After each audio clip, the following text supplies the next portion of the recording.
대형 토분에 식재되어 있는 네덜란드의 핫한 브랜드인 로얄티 컬렉션의 원예 수국인데요. 레이디 마타하리입니다. 작년 겨울에 월동채비로 마대를 보온해준 것을 걷어주었어요. 역시 내한성이 강한 품종이라 화분에서 살짝만 보온 처리를 해주었는데도 꽃눈이 잘 살아있어요. 이 브랜드는 당년가지에서도 90% 이상 개화가 이루어진다고 하니 올해 정말 기대가 되어요. 작년에 처음 식재했는데 기존에 있던 수국들과는 다르게 말로 표현하기 힘든 몽환적인 그라데이션의 색상과 꽃잎이 정말 예뻐요.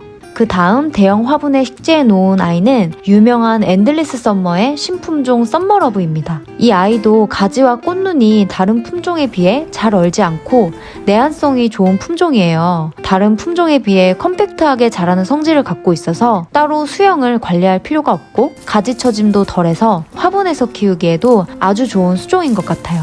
저희는 수국을 좋아해서 엔들리스 썸머사의 수국인 오리지널, 블룸스트러크, 트위스트 앤 샤우트, 더 브라이드를 키워보았는데요. 썸머 러브가 역시 최신 품종이라 그런지 모든 장단점을 보완해서 코티지 정원에 가장 적합한 품종인 것 같아요. 가장 마음에 듭니다. 3월은 정원에 식물들을 옮겨 심어주기에 적기인데요. 몇 년 동안 고민하던 데이비드 오스틴의 골든 셀러브레이션을 옮겨주었어요. 정원의 출입구 진입로 쪽에 있는 아치 터널인데요. 이쪽에 데이비드 오스틴의 제임스 게레이, 모타이머 세클러, 스피릿 오브 프리덤이 있고 그 사이에 골든 셀러브레이션이 식재되어 있었어요. 저희가 노란색을 그리 좋아하지 않는데 독보적인 주목보다 큰 놀랄만한 화형과 고급스러운 색감이 정말 한 번 보면 반할 수밖에 없어서 식재했었어요. 그런데 이번에 옮겨주게 되었는데요. 이유는 여러 가지가 있는데 그중 첫 번째는 아치에 태우기에는 적합하지 않은 품종이라 생각해서 옮겨주게 되었어요. 데이비드 오스틴 장미들은 화단 장미, 슈럽 장미, 넝쿨 장미 등 입맛에 맞게 키우는 게 가능하다고 하지만요. 골든 셀러브레이션이 갖고 있는 고유의 성질은 슈럽형이라고 공식 홈페이지에 설명되어 있어요. 제가 키워보니 넝쿨형은 확실히 슈럽형보다 가지를 월등히 길게 쭉쭉 뽑아내는데요. 슈럽형은 역시나 길게 뻗어내는 특성보다는 새로운 슈트를 올리는 능력이 뛰어난 것 같아요. 그래서 주로 격가지가 발생하고 위로 길게 뻗어내는 성질이 적어 아치에 태우기에는 부족한 것 같았어요. 그리고 키워보니 덩굴보다 가지의 내한성이 떨어지고 수명도 짧은 듯 했어요. 그래도 너무 이쁜 꽃을 포기할 수가 없어 신경 쓰면서 가꿔보려 했는데 내병성 또한 많이 떨어져서 매년 흑방병에 시달렸고 꽃이 매우 크다 보니 비가 오면 무거워진 꽃이 항상 꺾이기도 했어요. 그래서 대형 화분으로 식재해서 가장 발길이 많이 닿는 곳에서 집중 관리를 하며 키워볼 생각입니다. 때마침 양평 서정인의 희영님이 정원에 있던 장미를 한 주 정리하게 되어서 가지고 왔는데요. 데이비드 오스틴의 라거샌디입니다.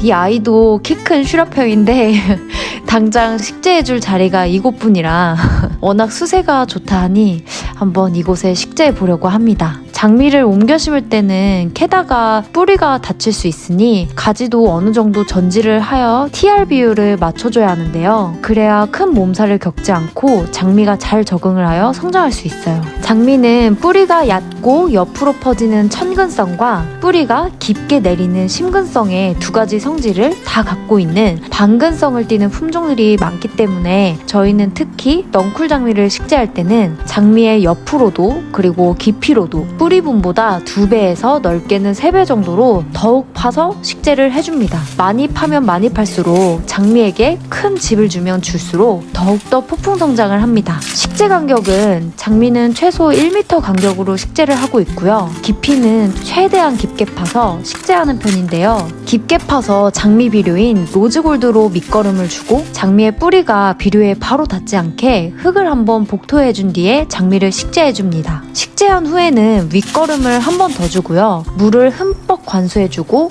3번 정도를 반복해줍니다. 저희가 5년간 장미를 100여 종을 키워보았는데요. 이 중 데이비드 오스틴 장미가 90%를 차지하고 있어요. 키워본 경험으론 데이비드 오스틴사의 장미는 보통 화단 장미, 슈럽 장미, 넝쿨 장미 이 세 가지를 입맛에 맞게 키우는 게 가능하다고는 하지만요. 고유의 특성을 갖고 있는 대로 키워주었을 때가 가장 적합하다고 생각을 합니다. 그래서 아치에 태우거나 큰 경관을 조성하려면 덩쿨 장미를 추천하고요. 아치에 태울 때 덩쿨 장미가 아닌 화단 장미로 아치를 태우게 되면 시간이 훨씬 더 오래 걸리더라고요. 반대로 넝쿨 장미를 짧게 화단 장미로 키웠을 경우에는 줄기가 계속 길게 뻗어서 예쁜 수영을 잡기는 힘들었어요. 그만큼 유전적인 특성은 정말 무시할 수 없는 것 같아요. 슈럽형 장미는 키워보니 아치에 태우기보다도 2m 미만으로 키울 수 있는 오벨리스크나 펜스 정도에 적합한 것 같았어요.